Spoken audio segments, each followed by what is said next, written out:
Hi, it's Mark Owen from Moose Marketing and PR, the editor of Punchline Magazine, and welcome to Punchline Talks, the business breakfast briefers, where each week I invite our business experts to review the morning newspapers, find out what's going on in their own individual business and their own individual business sectors, and finally, what's caught their eye in this week's Punchline.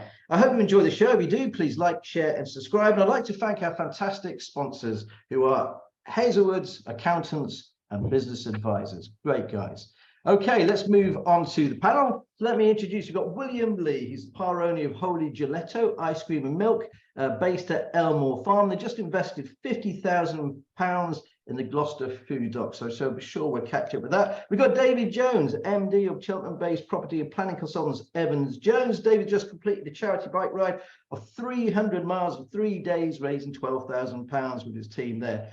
We have Viv Hargreaves, former editor of the county publications of Forester newspaper. She's the chairman of the Academy of Music, deputy Lord Lieutenant for Now the King in Gloucestershire. And finally, we have Chris Pockett, who's the head of communications of Gloucestershire's largest private employed owner company, Rennie-Shaw, based in Wootton Under Edge. I think you've got 2 bases, haven't you, in Gloucestershire? Right. Employ over 2,000 people, and you're number 5 in our top 100 businesses. Well, not you personally, Chris, you're number 1, but there we go. Anyway, let's introduce the, let's have a look at the papers. So we're just courtesy of the BBC. Here we go. We have Winter of Disconnect, says the Metro. The Daily Telegraph, UK warned it could face winter blackouts. The Eye, electricity blackout warning this winter. The Daily Mirror, return of the dark ages. The Guardian, rolling power cuts could put lives at risk, charities tell the National Grid. The Daily Mail, blackout deal sparks a storm. The Daily Express, homes face 3-hour winter power cuts. The Daily Star, wash your grundies at midnight. Don't we do that anyway? And the Times, gas import threat puts UK at risk of blackouts. The Financial Times, Bank of England says UK on the brink of crisis after market turmoil. The Sun, I'm a celebrity, whatever, who cares? Anyway, let's get on with the show. So let's introduce Vivian. What have we picked out for the papers today, please? Well, I'd like to start with the blackout, and particularly the Mirror headline, return to the dark ages. This blackout threat, it is only purely a threat at the moment. It's unlikely, I suspect, to actually happen. But if we do go into a situation this winter where we have a 3-hour curb on our, blackouts in our own homes, pre-booked blackouts, there are various things that are of concern. And The Guardian in particular underlines the fact that what happens to families who rely on power for health needs, if they've got members of the family who are on any sort of support that requires electricity, what happens to those? Obviously, with this deal that's being talked about, there's some anger. The blackout deal that is being talked about, where you're going to be paid 10 quid as long as you're on a smart meter to wash your grundies, as the Star puts it, overnight. That's going to be an interesting one. I don't know about all of you, but we tend to use an economy 7, so all my stuff does actually already happen overnight, all my washing or any tumble drying. So that's, for me, is already in place. But perhaps on the bright side of all this is the fact that we're now really having to focus our minds on how we do live, how we actually function, and how we use our energy. And maybe that's no bad thing in general, but I think there are some real issues for some families if we do have a 3-hour blackout this winter. Obviously, what's quite interesting in the Mail, they're looking at what are the season's coolest gifts with this in mind, and a heated throw from Lakeland, that's 78 quid 89 or something, is the coolest gift you can give someone now. And I agree with that. I've already got my not heated throw. I didn't realize you could get those, but I've certainly got a big blanket on my sofa now so that I don't have to light my wood burner. I just use hot water bottles. I mean, we're of a certain age, aren't we? So who remembers the winter of discontent? Unfortunately, I do. William, I'm assuming you don't. I don't remember. No. Do you know what we're? I mean, not. I know what you're on about. You hear about it and you read about it, but no recollection from my part on that one. No, This was back in the 70s. Actually, I was a cub reporter on the Cambridge Times group, and in Huntingdon and Cambridge, and it was at that point in time that all this sort of it wasn't just electricity. It was, we had petrol rationing, which meant going to cover Peterborough Crown Court was posing problems as I drove up from one to the other, from Huntingdon to Peterborough. We had not only that, there's sort of the whole of our existence was sort of pushed in, and I suspect that's what we're going to feel like again. Sorry, Viv, I think it's all just media. I think, you know, they've gone from one crisis to the other crisis. The papers just screaming for an event. You know, it's just driving me absolutely crazy. They're trying to drive us into a recession, and now they're trying to scare the jeebies out of everybody. I can't see it myself. I'm sorry, we've kind of run out of time. I'm going to go over to Chris. Thanks ever so much for that. Yeah, Chris, what have you picked out for us? Okay, well, a couple of things that sort of kind of linked, I suppose. So this is certainly links to what Viv was talking about. So this is about net zero. So this is obviously a lot of companies have committed to a net zero target, or to be net zero for emissions by 2050. It doesn't mean you're going to be zero emissions, carbon emissions, but it means you're effectively 90% reduction against the baseline year. So in Renishaw's case, that's our financial year 2020. But Warren East, who's chief executive of Rolls-Royce, has apparently told an audience that net zero is basically bemoaning the bureaucracy involved in the reporting. You know, he says that it's still something they should definitely be doing, but it's all about the bureaucracy, which often undermines lots of these schemes, unfortunately. He does, however, say that he basically pretty much lauds the Science-Based Targets Initiative as being a better vehicle for these commitments, and that's actually the one that Renishaw signed up to. So we committed to net zero by 2050 at the latest last year. And that commitment was made to the internationally respected Science-Based Targets Initiatives, who basically validate your target and then monitor you against that target. So we're currently measuring our Scope 3 emissions, which for most companies, most businesses are the bulk of your emissions.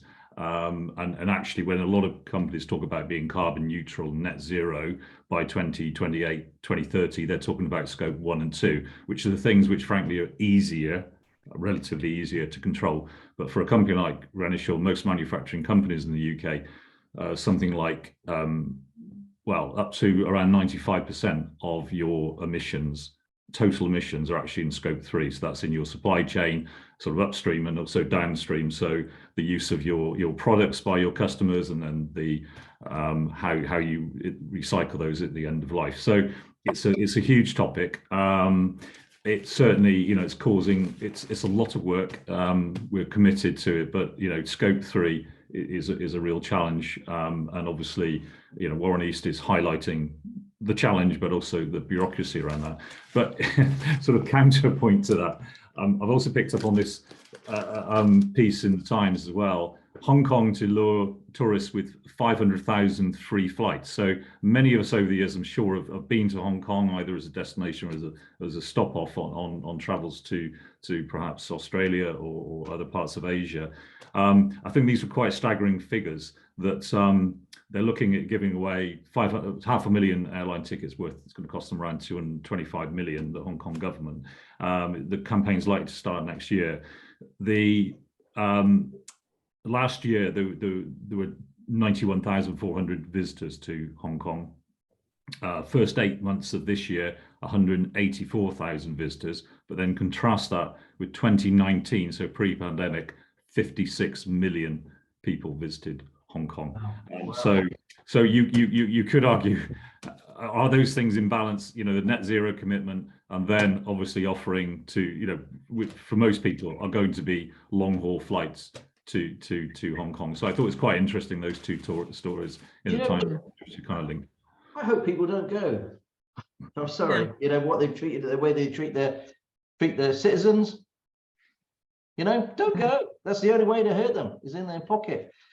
Thanks ever so much for that, Chris. David, what have you picked out, please? Morning, Mark. I'll really try not to be cynical. Okay, I promise I'll try, but I may just sneak into a little bit of cynicism. So, in the eye and widely reported through the press over the last week, government proposals to create investment zones. So these would be zones put forward by county councils or upper tier local authorities for an area as yet undefined, within which regulations would be relaxed, planning rules would be relaxed, and there would be various tax breaks for those moving in and employing people within an area. It's lauded by the government as championing growth and encouraging growth. From my point of view, it's been tried before. We've had enterprise zones within Boris's great plans for planning. In the 2020 planning white paper, he proposed development zones or zoning. That didn't get anywhere and was subsequently scrapped. And I wonder where this will ultimately get. My fear is that, as you know, Mark, I promote town centre regeneration and redevelopment. And as soon as you start to zone other areas which are perhaps more attractive to business, you will take investment away from, many beleaguered town and city centres. So I think it carries with it some risk. I think the issue will be that we could in this area get something like Cyber Central allocated as an investment zone. Well, that really isn't bringing forward anything new. That's already in the pipeline and will happen anyway. I know the Gloucester County have made sort of overtures in that direction. So also the Tewkesbury Garden Town could well be an investment zone. But again, a development which is already in the planning and will happen in some form anyway. So it's not really creating anything new. And obviously the environmentalists, as I think you reported in Punchline, Stroud Greens called on local Tories to disown government attack on nature. They and many others are highly critical of the potential environmental and ecology sort of rules which would be cast aside, lack of protection for protected species, etc. So I don't think that will happen. I think if it did, there would be many individuals or pressure groups who would launch judicial review claims against them. So it's been tried. It didn't work in the 80s. I don't think it will work now. I honestly think it's probably pandering to say that the government are encouraging growth on the one hand, but on the other, all policies are tending to restrict growth currently, unfortunately. So we will see. Okay, all right. Thanks for that, David. Let's go over to you, William. Thanks ever so much for joining us today. Thank you for having me. So a change of tack for me, scouring the newspapers this morning for something kind of non-energy, non-finance related. Came upon this, which kind of highlighted the literacy decline in 6-year-olds, largely as a result of COVID lockdowns. I don't think this is a surprise to read. I think it's going to be the first of many studies that are going to come out regarding the impact of lockdowns on younger years education, particularly highlighting the issues for those in lower income households. Their expected literacy rates have declined from 82% to nearly below 75%, which is the lowest record since 2014.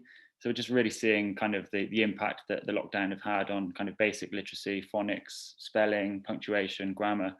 And it's really worrying. A lot of my kind of friends and colleagues have children kind of who came through the lockdown or started school during lockdown, and they've spoken at length about how they've been impacted and how kind of socially how socially it's restricted them as well. And I think it's going to be really telling over the years to come to see how these things kind of do impact on our younger our younger people. Have you got children? If you don't mind me asking. Yes, we've got a 1-year-old. So we were fortunate enough that she was kind of post-COVID. So we've kind of been able to socialize her and integrate her in kind of social environments quite easily. And we know a lot of people who kind of haven't had that fortune really. And it's kind of, they really do speak of the challenges they faced in, especially kind of in the first wave of the pandemic, kind of not being able to socialize at all, and the impact of that. So yeah, and we've got I've got a lot of friends who are teachers and family members who are teachers, and they speak of the kind of the real kind of difficulties they're facing in kind of catching children up. And yeah, I think it's just really kind of stark to read it and to see. Tip of the iceberg, isn't it? Sorry, Viv. Mike, I've got 4 grandchildren, and they've been affected absolutely, as you say, and that article is absolutely right. Some of them had anxiety during COVID, and I've got a 5-year-old, obviously a very sort of relevant time on the reading front, and she has been delayed by the whole process, and it's the effect on them is really interesting. We've also noticed through the Academy of Music the effect of the pandemic on children, and it is quite profound. I don't know how quickly they can bounce back. That's the interesting thing.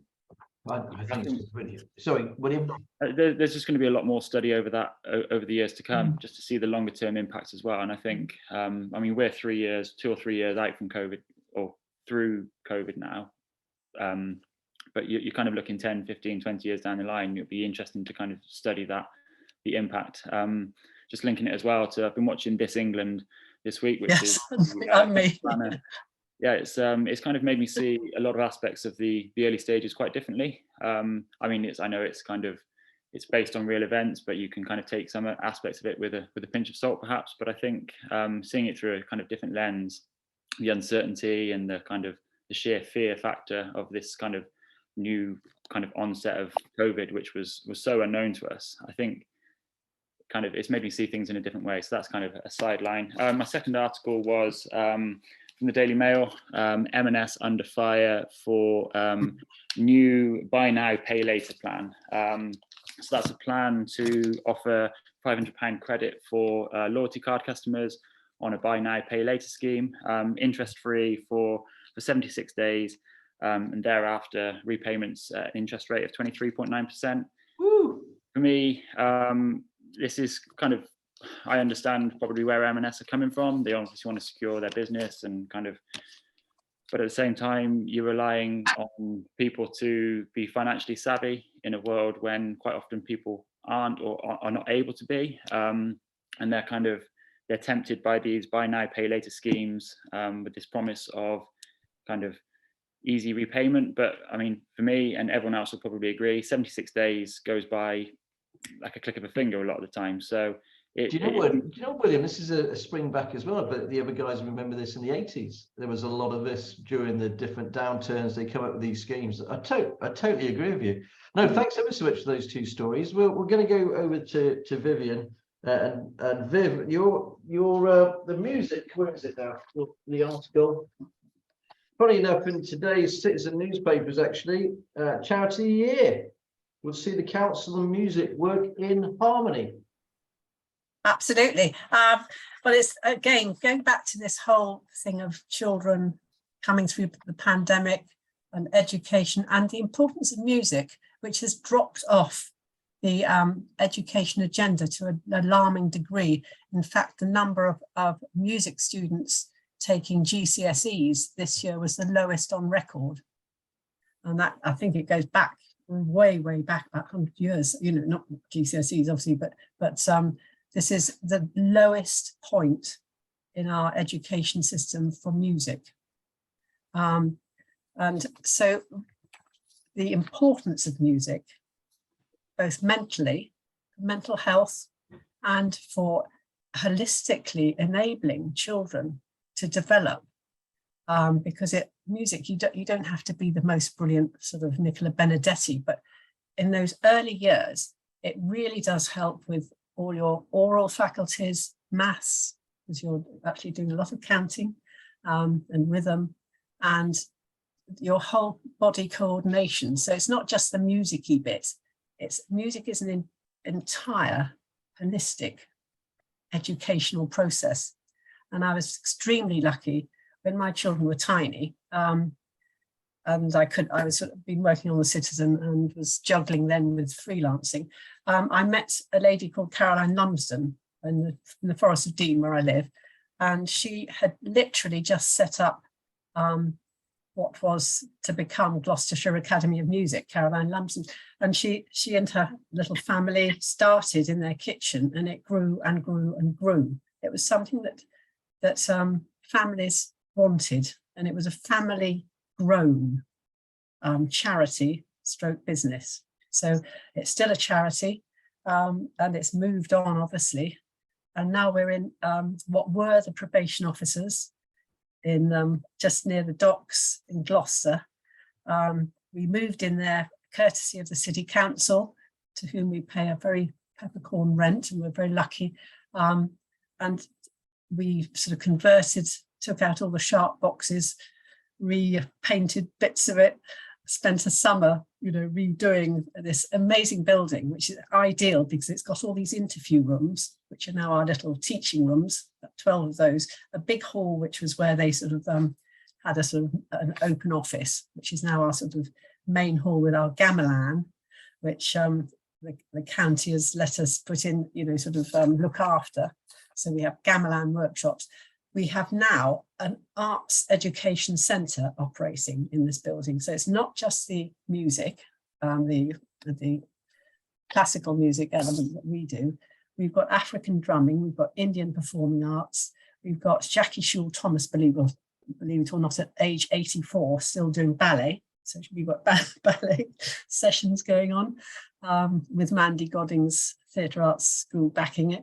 And we have Gloucestershire Boys Choir, and we've got the Flowers Band as well. Now, what we're doing, we're trying to buy our building. We've raised £400,000 out of the £500,000 that we need.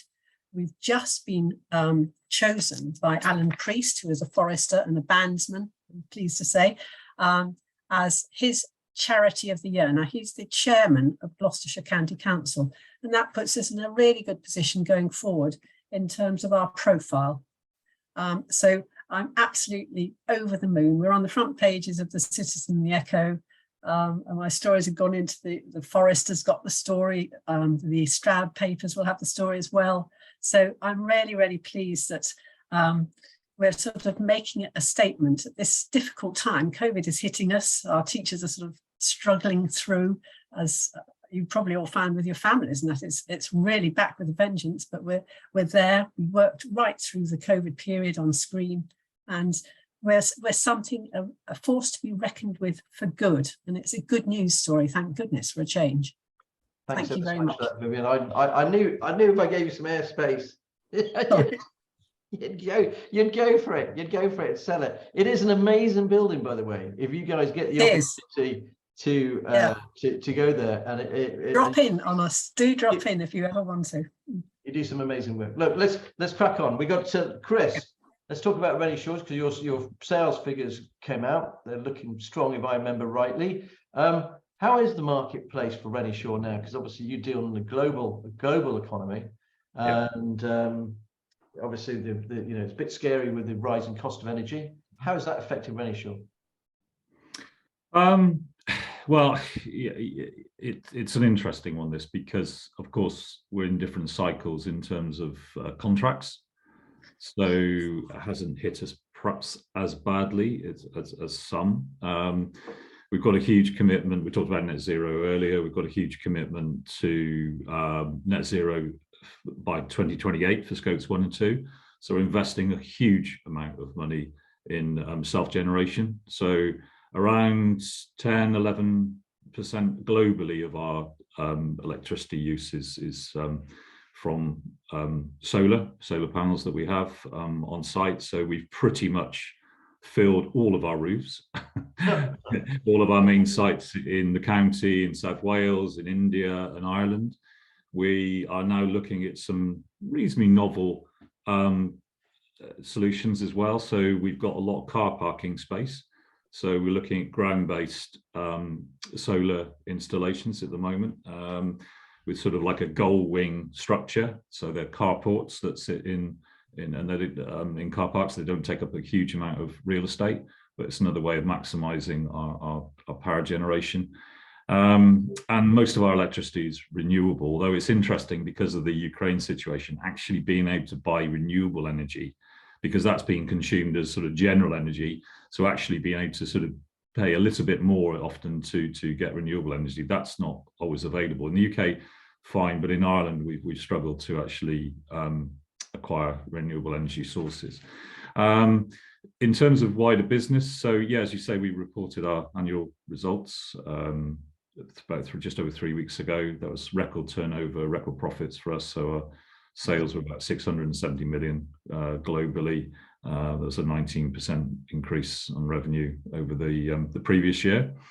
There are some, obviously, we're seeing a bit of a softening in some markets. We reported that at the time, especially in our semiconductor markets, electronics, consumer electronics markets, which we sell, a high amount of our equipment into to be used in chip manufacture, but our products are used in all sorts of things, smartphone manufacture, PC manufacture, TV manufacture, to be honest, pretty much anything you've got in your home with electronics in, or that's been precision engineered, the cars you drive, the planes you fly in, and so on, are made using our equipment. There's very few things that we're not involved with, but with that sort of company, it's just below public consciousness. So we provide the equipment to all those brands that you can think of, all the world's leading blue chip consumer brands. We pretty much we're in their supply chain, and sometimes with direct supply to them as well.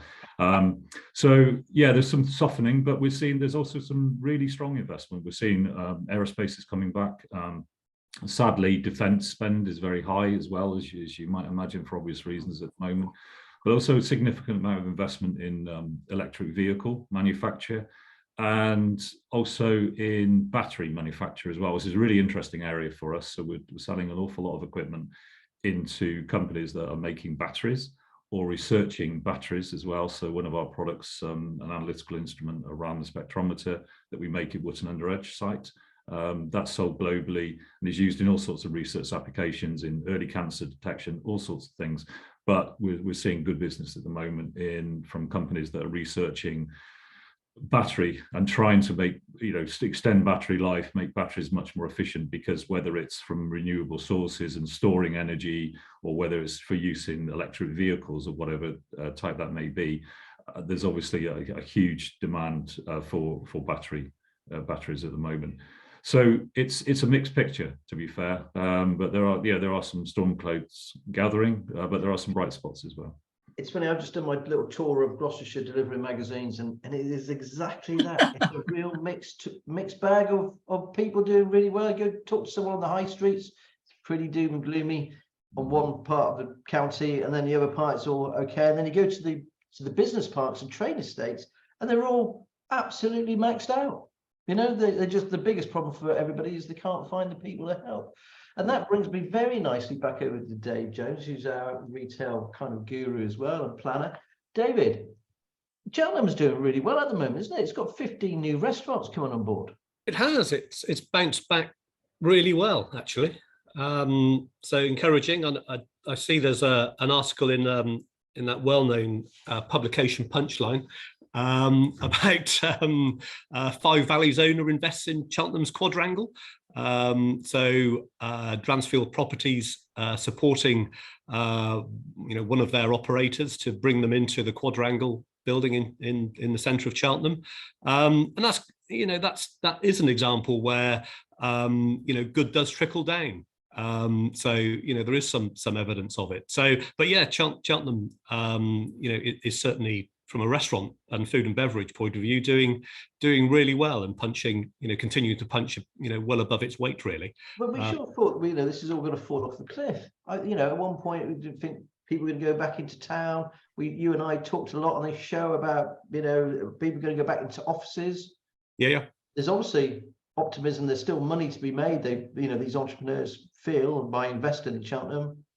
Yeah, and elsewhere. I mean, we did a tour of Stroud, as you know, and the Five Valleys, investment sort of borough market type enterprise there. I mean, adjacent to that site, they've redeveloped the former Woolworth store into, you know, really, really good quality offices, and they are pulling people in. So, you know, I think where you know, landlords particularly are brave enough and are willing to make that investment, then people do follow and they will support. But you know, it with everything else in the economy at the moment, it does take, you know, a brave investor. But I think where people are willing to, undoubtedly, it's creating some positivity. Yeah. Well, I just want to also, while I've got you, is to congratulate you and your team about your cycle ride. 300 miles, 3 days to Bruges. What was it like, mate? Brutal. In a word. We so this was 2 weeks ago. We were expecting, you know, a nice sort of late September sort of Indian summer.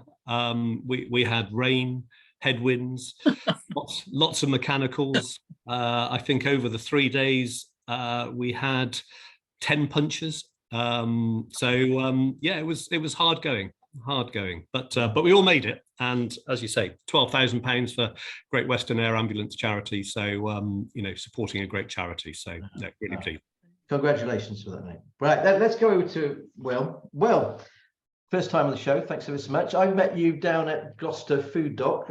This is how we got together. Obviously, I knew about you guys for a while because I used to run past your farm when I was doing my Elmore Run marathon days. Tell us all about, please, Wholly Gelato. So Wholly Gelato is a kind of gelato Italian style ice cream business, started by my wife and and her family sort of 4 years ago. We're a family run dairy farm in Elmore. So we produce, I've got a mixed breed herd of around 150 cows producing the milk, and we make the gelato on site here at the farm. We have a small shop which people come out to for their scoops, for their shakes, through the week and on weekends. And yeah, we're going to be opening up in Gloucester Food Dock when we eventually get there in hopefully the new year. So yeah, it's exciting. Now it's 50. You obviously do lots of flavors. I had some of his ice cream, by the way. It is fantastic. Raspberry, if I remember, Mark, was that right? It was a raspberry one, yes. Yeah. I only remember the special customers, you said. £50,000 investment. That's quite a lot of money. You obviously believe in the food dock. What attracted you to it? Well, I think, well, for us, we've kind of only ever been on the farm, so really it was kind of where next. And Gloucester Docks, and kind of the regeneration of that area is proven over years how well it's gone. And it's the higher footfall. It's that kind of more central location. We're quite remote in Elmore that we do rely on people to drive out to us or cycle out to us. I mean, during lockdown, it was great because people were using their daily exercise quotas to come to us. But we do feel there's a huge number of people, students, residential places in Gloucester that don't drive. So for us, it's just another high footfall location within easy access for a lot of people. So yeah, we're hugely excited about it. It's very exciting. You've got us on your doorstep as well. You've got GAM on your doorstep, and you've got all those students, UOG and Hartpury students in those apartments behind our building. So you have a massive potential. Definitely. And we all want ice creams at your place, certainly. Yeah, I think as well, ice cream is one of those things. Ice cream and chocolate generally are always seen to be the kind of the treats that hold up fairly well during financial crises. And I think kind of people still need a treat, and ice cream generally is on the kind of the lower end of the scale. It's an affordable treat for a lot of people when you're kind of marrying it against kind of sort of bigger payouts for kind of days out or day trips. Ice cream is a kind of a more affordable treat. So I think kind of history and analysis has showed that ice cream and chocolate generally hold up fairly well during financial pressure. So yeah, we're hopeful that kind of people do continue to support, and people still need treats, and it's important to remember in all this doom and gloom that we've got at the moment as well. I totally agree with you, mate, and you'll definitely get Punchline support as much as we can too. Thank you. Right, okay, we're going to quickly run through. We're well over time, guys, so we're going to rush through the stories that you picked out at Punchline. Will, I'm going to start with you because I thought I'd catch you off guard. Will, what have you picked out from Punchline? So bit of a sad one, really, and it's kind of speaking from the sort of family-run business that we are recognising the announcement of the closure of Hubble Bubble. Not a place it's a place I know. I haven't actually visited there in its current form itself, but it's just hugely sad to see a family-run business, a successful one by the signs of it as well, winning awards. It's hugely sad to see them kind of struggling and having to make that awfully difficult decision to close down. So yeah, really sad one to read, and it kind of does really kind of make you think quite hard about things and pressures and all these difficulties that we are facing. It does kind of does bring it all home, really. So yeah, our thoughts as a family business here go out to that family too for that decision. And you know what, the I can't remember her name, it escapes me at the moment. I remember she set that business up when she was 19, and has really grown it quite successfully. And it's a tough decision to close a business like that. All the effort and all the time you pour into it, and it's just heartbreaking to see it kind of come to an end. So very sad. And before that was Nicky Wilding's place. Actually, I don't even know Nicky Wilding, who's the farmhouse deli, you know. Yeah, I went to school with Nicky's daughter, so I knew it in that time as I can't remember the name of the place. Stan's. Gloucester, yeah, Stan's. Yeah, that's it. Stan's Deli. Great, but she couldn't make it. It just didn't work. You know, they put their heart and soul into that. Okay, thanks ever so much for that, Chris. What have we picked out this week's punchline, please? Oh, I'm not sure if you can see that. So it's the news that you reported 2 days ago that the UK's first fusion plant won't be built in the region. So this was the 7 Edge bid, so sponsored through the Western Gateway Partnership, to bring the UK's first nuclear fusion demonstrator to the old Oldbury and Berkeley sites. Something that I was personally involved with and Renishaw, so we helped to lobby for that. So our chief executive, William Lee, there is another William Lee in the county, attended events in House of Lords. I'd also visited the Commons a few months ago to help support the bid as well. Obviously, locally, it had tremendous political support as well, cross-party political support. It was a great bid, very, very strong bid at all levels. It really was. I think ultimately, in my personal view, it's a political decision. It's seen as a bit of a levelling up thing, which I think is really unfortunate, because actually I think there's that sort of perception that the West is very well heeled, but of course we know there's areas of deprivation throughout the county, some of the highest levels of deprivation, places like, you know, in some areas of Gloucester, Stroud, you know, Forest, and in South Wales as well, which you know, this was a Western Gateway bid, so it involved South Wales as well. So it's very, very unfortunate, because I think at a business level it was an incredible bid, very, very strong. So very disappointing. I heard of the news last Friday afternoon. Actually, I was called by my contact at the 7 Edge team to let me know, and yeah, very disappointing. Yeah, no, I totally agree, Chris. A lot of hard effort went into it, but you know, thanks for giving it a go, as they say.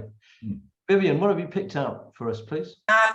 Well, I'm going back to net zero, and in fact, Chris, your head of sustainability will be one of the keynote speakers at this special Gloucestershire Net Zero conference on November 16th, which is being run by the Growth Hub with the G1 LEP hosting. And what is interesting, again, it's this journey for all the companies within the county and further afield, is a journey that goes on. It's an opportunity to look at how individual industries, businesses can actually sort of try to aim for this net zero thing. And say you've got your Ben Goodair as the keynote speaker, which is a great thing. And I think it just underlines this whole new mindset that we've got to have, which is being forced on us with the blackouts to a degree. And it is something that we've got to look at and embrace for the future. Okay, thanks for that, Viv. David, wrapping up with you. What have you picked out in this week's punchline, please? Just a quick one back to the high street. John Lewis announcing that they are moving into clothes rental. So rent a frock and use it, return it. But it's part of that rich mix of the high street that imaginative retailers need to think beyond retail. John Lewis are looking to expand their offering to build to rent properties. which will be furnished with John Lewis kit, and now the sort of rental option. So it's for me really interesting to see how retailers embrace other areas of revenue, but which all help to support the high street. So yeah, got to continue innovating. That's the only way to run a successful company. I'd like to thank my panel for today. Thank you ever so much for joining us. Thank you, your viewer. If you like the show, please like, share, and subscribe. And we'll be back again next week. Thanks for joining Punchline Talks. Bye.